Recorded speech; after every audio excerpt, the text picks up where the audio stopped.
Now, this brings us to all of that wealth being extracted from your personal data.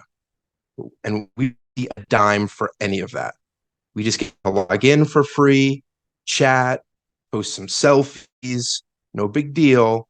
But all that money is being made off of your personal data. And so many companies are using your data. It's not even just these two. And so, have you ever heard of, and I'm sorry, I've never actually heard his name pronounced out loud, Jaron Lanier? Yes. He's the father of oh my god. Yeah, I'm forgetting his name. The dude You is know, huge in the tech world because he's like a founding principle of basically I want to say AI, but that might not be right. it's virtual reality is Virtual probably reality, what you're that's thinking. it. That's what Yeah, I'm thinking of. Yes, he's the yeah, founder of virtual reality. But he's also like a huge. philosopher. He's like a techno what do they call it? Oh Like yeah, he's techno philosopher kind of thing. He does a lot of futurist. speech. Yes, futurist, does a lot of speaking engagements with regard to the future of tech and where it may go and a lot of the dangers. And I think he's spoken out against AI or at least on the topic to warn about it and various different things. But anyway, yeah, what's up? What's Jared up to right now? So, as Antoine mentioned, dude's a computer guy from Silicon Valley, big in early virtual reality, worked at Atari, Microsoft, taught at a bunch of universities like Columbia, UPenn, NYU, and a bunch of others. And he's even, this was an interesting fun fact, he was even behind the advertising scenes in Minority Report when Tom Cruise is walking down and he's seeing all the ads that are bombarding him and this really like relatable dystopian future. That was him. He wrote those scenes. So really, really interesting dude. He actually did an opinion series for the New York Times in 2019, so a few years old, but I think it's just as relevant as ever because we still haven't come anywhere close to realizing what he's talking about. So it's actually a quick three-part series. They're about 5 minutes each. I think it's actually one's 5 minutes, the others are 4 minutes. So definitely watchable. I'll post them in the source list in the episode description on YouTube. So definitely go check those out. Um, and it's all about your data, how it's being used to, in essence, trick you into engaging, how companies are profiting off of it, how it's impacting our well being, and how we are being robbed of personal financial gain. So, really interesting stuff. And basically, he's saying that in 2001, we made a huge mistake. We thought everyone should get everything for free and it should be owned by the people. But we still need our tech heroes to give us our advanced technology. So we combined capitalism and socialism, and that yielded the user as the product. Now, how should it have been? Well, we should pay for apps like Antoine constantly likes to remind all of us, right? We should pay for them.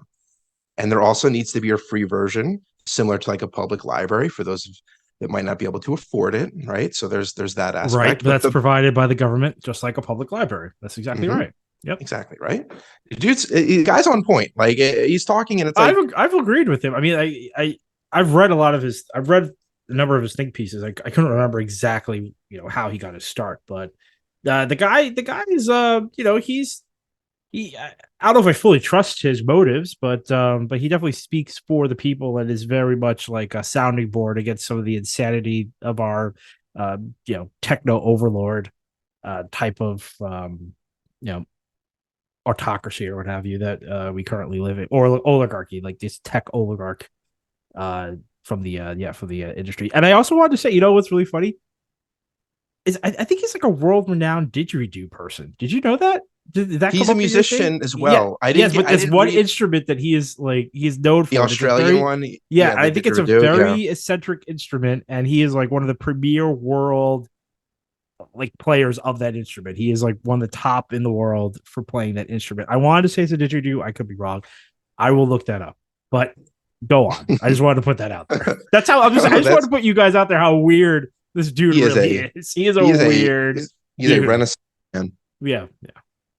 All right. So he talked about we need to pay for things and there should be a free option, but really the big difference that he's proposing is something called data dignity, which states you should have the moral rights to every bit of data that exists because you exist now and forever, right?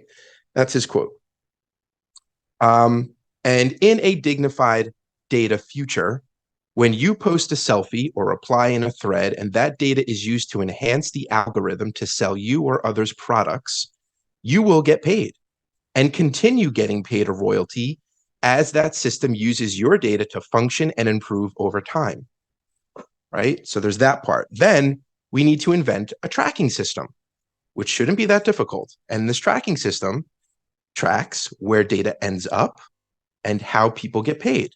And we need this to be this new entity that looks out for our user interests, deals with these complicated technologies and processes, and who users trust as the law states. Like, it has to be governed. So it'd be something very similar, as he put it, to a labor union.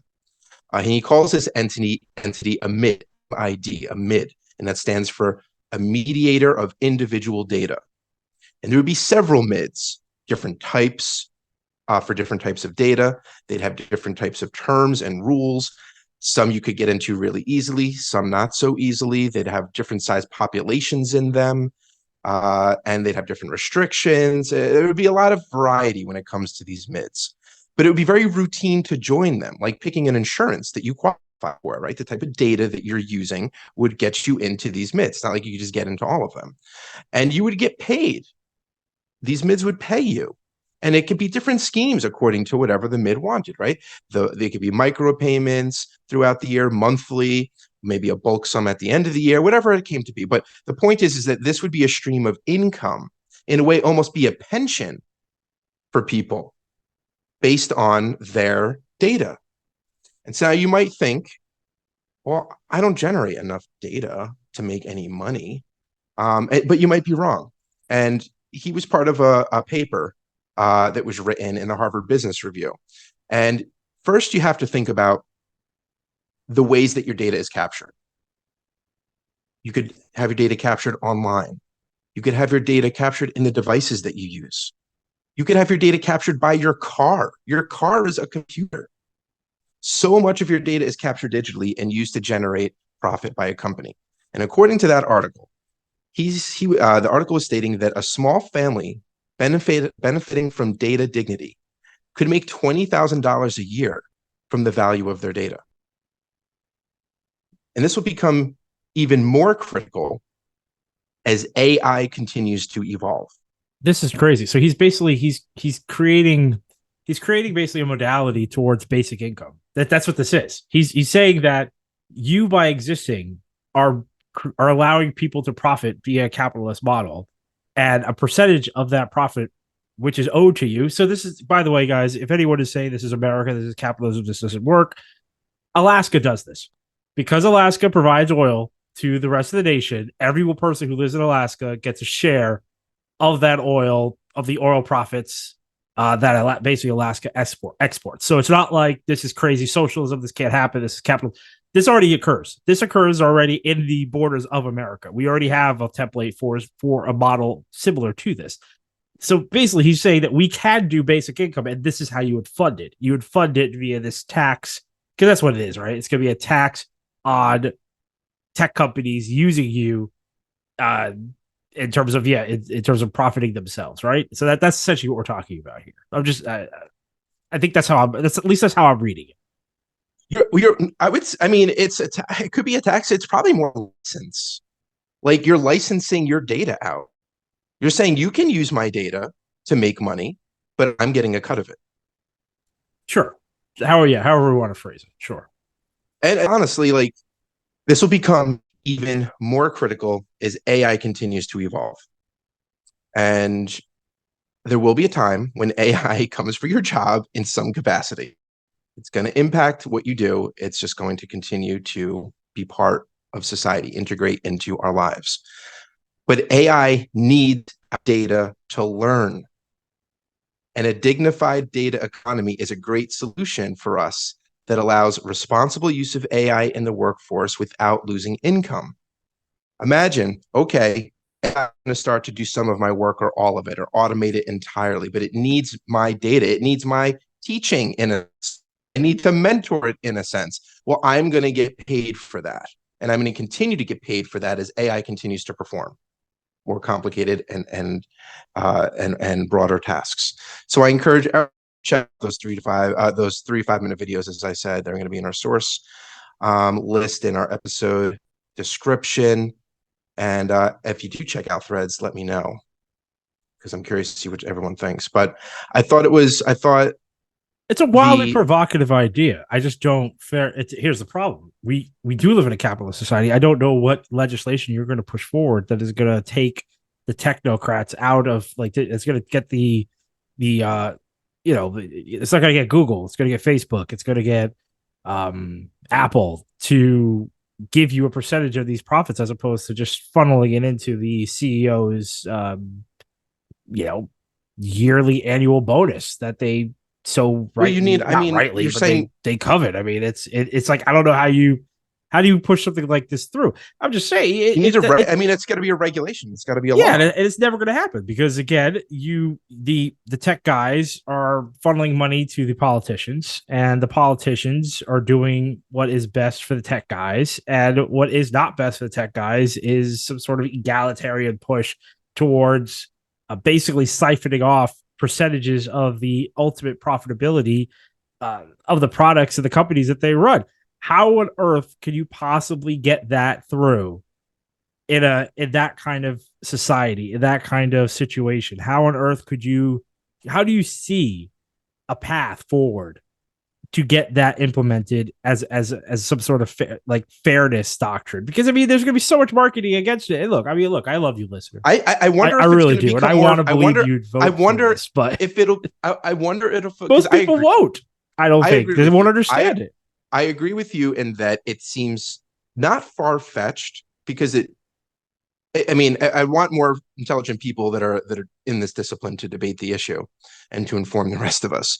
But it sounds good, and I don't think necessarily that it wouldn't work. I think Until that they tell you have but to now pay to but use the apps, which but you lost it. We engaged in this. I said you have to pay the no, apps, but and everyone was like, I yeah, want but them for free. if people start, yeah, but if it's a part of a program that you're going to get like tens of thousands of dollars, I think it's fine for your dollars. Your $5 for the app, like come on. You assume this. You assume But those would be the cost, but the cost could be but much higher. The cost could be I much think, much higher. but what I'm thinking is that usually it takes the brink. I don't know what the brink will be in every situation, but usually it's some type of precipice that we are at that forces people to act. And AI might be that pressure. I don't believe that ever happens. It just doesn't. It's just not the way Because if AI goes like if AI continues to be part of automation and it does start to replace people en masse, people with I don't know, part of large unions or whatever it might be that can't help them, there might be something to it.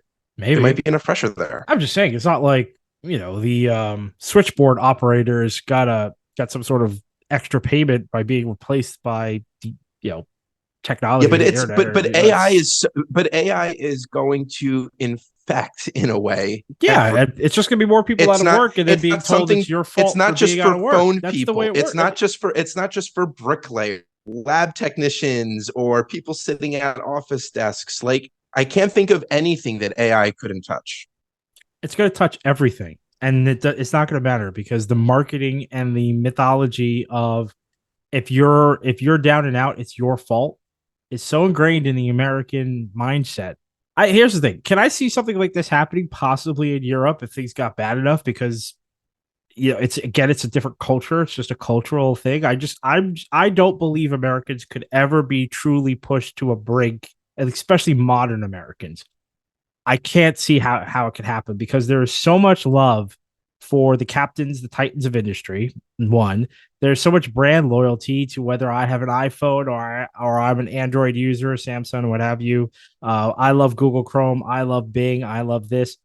I just can't see how those guys, with all their power, all their marketing, and all their leverage on our politicians, for the average American to get out there, even if they have lost their job, because again, it's shame. You lost your job. That's you. You sucked. You didn't skill properly. You chose the bad major. You didn't do what you needed to do. Politicians are going to tell you that. Television is going to tell you that. The captains of industry are going to tell you that. Everyone is going to tell you that it's your fault and it's something you did. You're the weak link.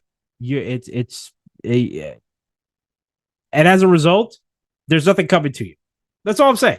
I would be shocked to see if there's actually some sort of visible malcontent with regard to saying, this isn't my fault. I got screwed. They replaced me with a robot that learned from me. They studied me. They looked at my work. They looked at my work, my colleagues' work. It's interesting right now because Sarah Silverman, I was just gonna say there's she's got this the other lawsuit stuff up. out You there need around people. copyright. I mean, it could Yeah, come it could, about where, but again, most people are going to come out and be like these selfish, rich, Hollywood people. There they are again, try to get a cut of the well, I pie. mean, it needs Let's to they see. need it to be applicable to them.